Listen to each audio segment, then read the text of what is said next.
This is the early edition, a curated weekday guide to major news and developments over the past 24 hours, curated by Lizzie Jennings and read by an automated voice. Published May 13th, 2026 on Just Security, an essential resource for those shaping a just and secure world. Here's today's news. Iran war, ceasefire. The United States could end the ceasefire and resume its attacks on Iran, President Trump and Defense Secretary Pete Hegseth said yesterday. Hegseth told a congressional hearing, "We have to plan to escalate, if necessary. We have a plan to retrograde, if necessary. We have a plan to shift assets." He declined to provide details, saying it would not be appropriate in a non-classified hearing. Karun Demirjan, Megan Minero, Ewan Ward, and Michael Levinson report for the New York Times. Trump told reporters yesterday that he did not think about the economic hardship Americans feel as a result of his war in Iran, and it did not factor into his negotiations to end it. "I don't think about anybody. I think about one thing. We cannot let Iran have a nuclear weapon. That's all," Trump added. Erica L. Green reports for the New York Times. Iran war, Strait of Hormuz. U.S. Central Command said yesterday that its forces had redirected 65 commercial vessels and disabled 4 ships amid the blockade imposed last month. At the same time, a senior officer in the Islamic Revolutionary Guard Corps Navy said that the scope of the Strait of Hormuz has been significantly expanded and had transformed into a vast operational region. Ami Daniel, the chief of Windward, a maritime intelligence firm, said there is a 600% rise in dark activity in the strait. Many ships are turning off the transponders that transmit their locations and the radar that allows them to detect other ships. Efrat Livni and Ewan Ward report for the New York Times.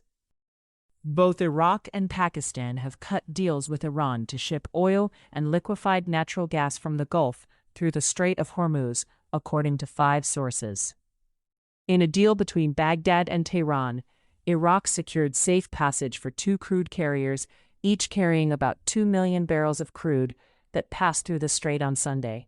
Iraq is now working to secure Iran's approval for more transits, an Iraqi oil ministry official said. Similarly, 2 tankers loaded with Qatari LNG are headed to Pakistan following a separate bilateral agreement between Islamabad and Tehran, 2 industry sources said. Marwa Rashad and Ahmed Rashid report for Reuters.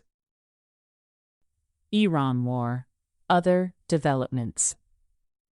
Saudi Arabia launched numerous unpublicized strikes on Iran in late March in retaliation for Iranian attacks carried out in the kingdom, 2 Western officials and 2 Iranian officials said.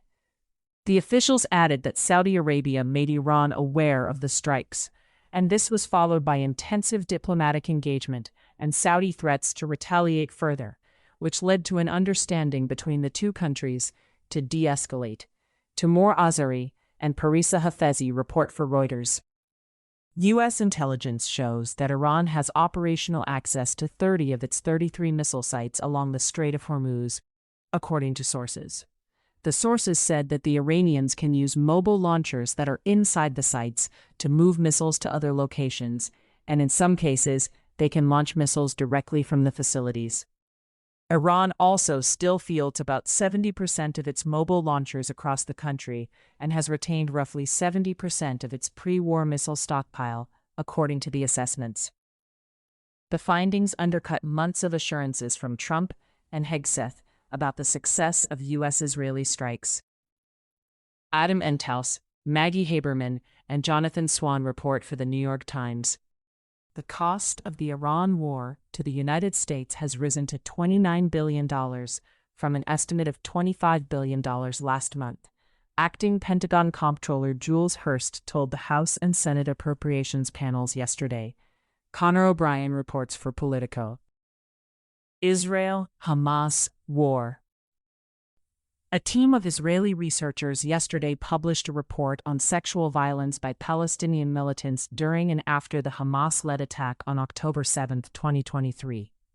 The report, culminating 2 years of investigation by a non-governmental team, concludes that sexual violence against women and men was systematic, widespread, and integral to the attack by Hamas and its allies, as well as to the violations against hostages who were taken back to Gaza. Isabel Kirshner reports for the New York Times. West Bank violence. 70 children have been killed in the occupied Palestinian territories, excluding Gaza, since early 2025, while over 800 have been injured, UNICEF said yesterday, adding that 93% of these children were killed by Israeli forces. These are not isolated incidents. They point to a sustained pattern of the worst kind of violations against children, a UNICEF spokesperson told reporters. Reuters reports. Israeli bulldozers tore down around 50 Palestinian shops on the edge of a town southeast of Jerusalem this week. Israel says the demolitions are needed to make way for a road serving Palestinian communities, but Palestinian officials say the road is part of a broader plan to keep Palestinian vehicles off a new highway being built to serve nearby Israeli settlements. Sam Metz and Mahmoud Ilian report for AP News. Sudanese civil war. Drone strikes accounted for over 80% of civilian deaths in Sudan's civil war during the first 4 months of this year. UN High Commissioner for Human Rights Volker Turk said yesterday. Brian O. Otieno reports for the New York Times. Other global developments. Nigeria's military said today that there has been no evidence of civilian casualties from an airstrike on militants in the northwestern Zamfara state in recent days, calling reports of large death tolls unverified and misleading.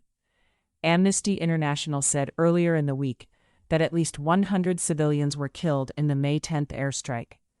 Camillus Iba reports for Reuters. Authorities in eastern Libya say they have found and deported 120 migrants who were being held captive by people traffickers south of Benghazi, and have recovered the bodies of 3 other migrants from the Mediterranean shore. The operation to free the migrants lasted almost a fortnight, the Ojdabia security directorate said. In captivity, they had been forced to plead for help under whippings and beatings, while their suffering is documented in videos sent to their families to extort money from them, it said.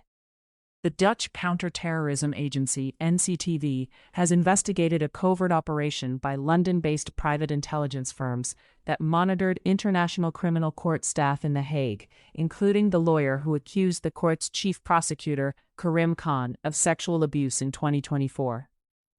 The London-based investigation allegedly involved collecting sensitive personal data on staff and their families, and probing potential links to a cover-up or foreign intelligence, with reports suggesting Qatari funding behind the operation. Linneke Niebuhr and Romy van der Poelie report for NRC. Tech developments. OpenAI is facing a wrongful death lawsuit alleging that ChatGPT encouraged a 19-year-old to take a fatal combination of drugs, while presenting dangerous advice in an authoritative and reassuring way. The company says the older AI model involved has been retired, and that newer versions include stronger safeguards for handling harmful or sensitive conversations. Ashley Belanger reports for Ars Technica. Anthropic's Mythos AI tool is helping major U.S. banks uncover hundreds or even thousands of hidden cybersecurity weaknesses, several sources said. The larger banks are also helping inform smaller banks that do not have direct access to the tool, so they can prepare their systems, those sources said. Saeed Azar, Tatiana Bautzer, Michelle Price, and Francesco Canepa report for Reuters. U.S. Foreign Affairs. NVIDIA CEO Jensen Huang was added at the last minute to Trump's delegation for the U.S.-China summit with President Xi Jinping, after reports suggested he had not originally been invited. Catherine Long reports for Politico. Multiple sources told CNN that a fatal attack earlier this spring on Francisco Beltran, a man accused of being a mid-level member of the Sinaloa cartel, was a targeted assassination, facilitated by CIA operations officers. The Beltran operation was part of an expanded CIA campaign inside Mexico to dismantle entrenched cartel networks, sources said.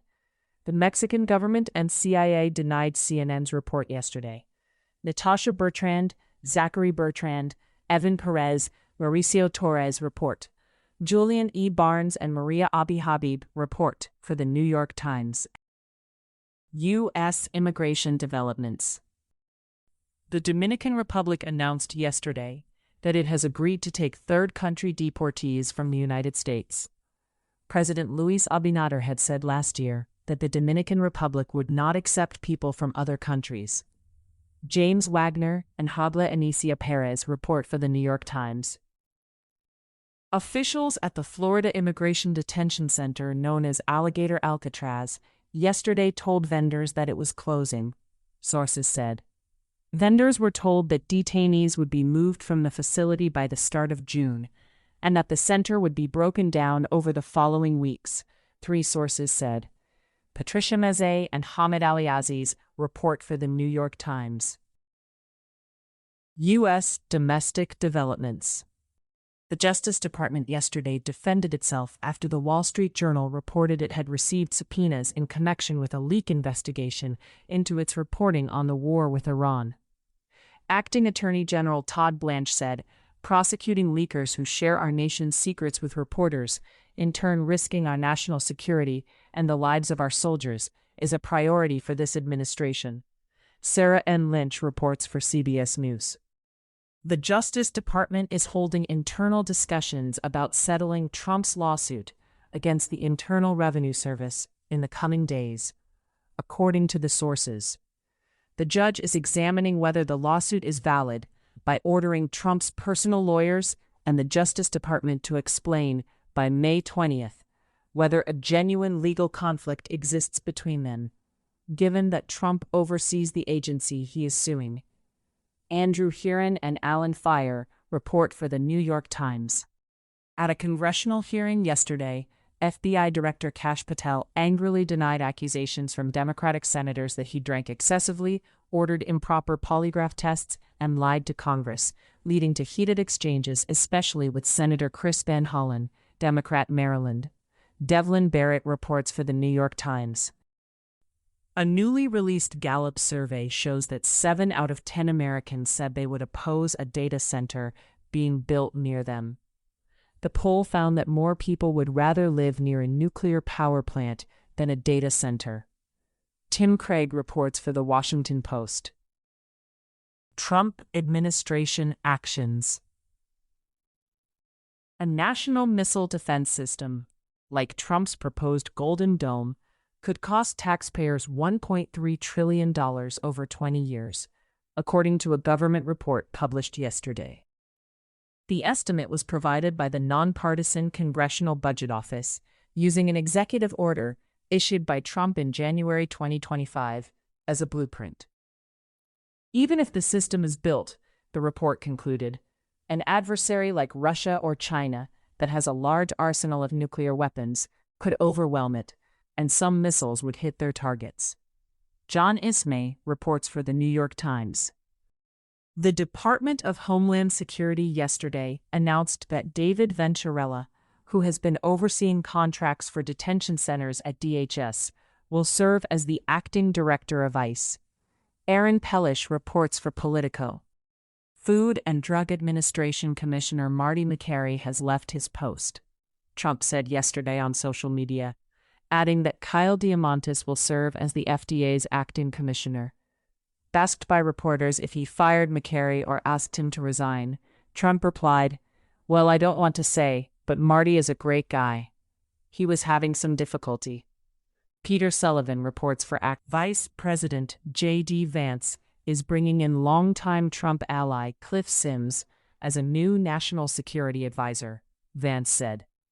A source added that an exact start date has not been determined, but Cliff is expected to join imminently. Sophia Kai reports for Politico. Trump administration litigation. A federal appeals court yesterday temporarily paused a lower court ruling against the Trump administration's 10% global tariff under Section 122 of the Trade Act. Dietrich Mauth reports for Reuters. The Trump administration last week filed a lawsuit to use eminent domain to seize about 14 acres from the Catholic Diocese of Las Cruces at the base of Mount Cristo Rey in order to advance border wall construction, offering roughly $183,000 as compensation. Chris Brittany Gibson reports for Axios. Thank you for listening to Just Security's early edition today, May 13, 2026. If you enjoy listening, Just Security's analytic articles are also available in audio form on the justsecurity.org website. To stay up to date on Just Security's analysis of law, policy, and current events, go to justsecurity.org, subscribe to Just Security on Substack, and follow us on LinkedIn, Blue Sky, Facebook, Instagram, and Threads.